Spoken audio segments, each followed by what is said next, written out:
Hey, so here are my quick thoughts on a concurrent training model. So for myself, that's what I use. I train for multiple qualities. A lot of them are kind of interfering or interfering with each other. Some overlap with each other.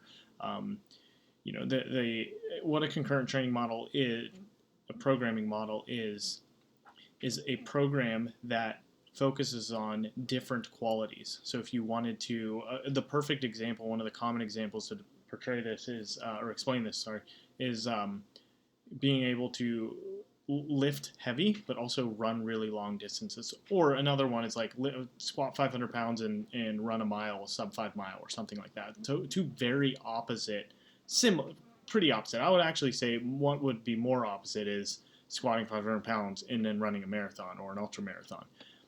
Because a sub 5 mile is pretty power related. You'd have to be pretty strong to do that. I'm not saying like overly strong that your muscle is so high that you re- reduce your chances of running fast for a long time, but it's still more power related than a marathon or ultra marathon.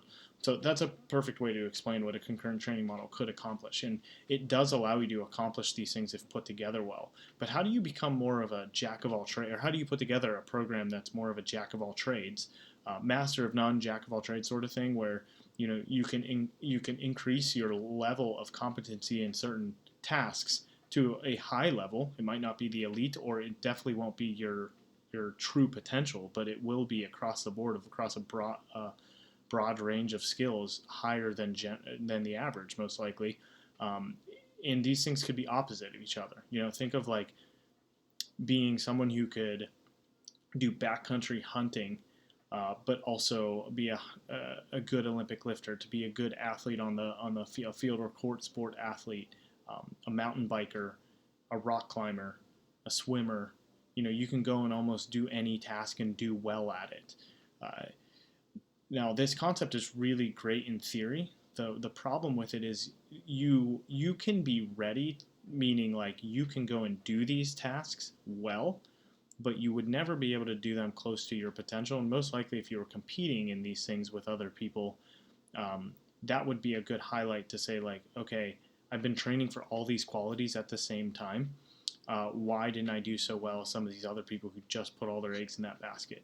Right now, if you're okay with that and you're like, okay, I'm fine with doing that and being average, and then also being able to do this and do average, and you just want to be really like have broad skill sets, that's great. But if you're someone who also wants to be able to go far in some of these endeavors, if you want to be able to mountain bike often and reduce your risk of injury, but also have a lot of fun with it, um, or do backcountry hunting and you go pretty hard at that, meaning like you're pretty serious.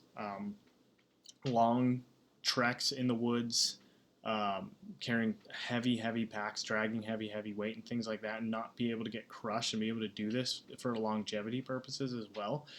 You really, how I've figured out how to structure programming for this, you use a concurrent training model, but you want to think of it as like the toggle switches on a DJ board, where different toggles and different dials are different qualities of training, and and you just want to turn these up and down based off of the overall energy and abilities that you can put, or effort you could put into these abilities at one time.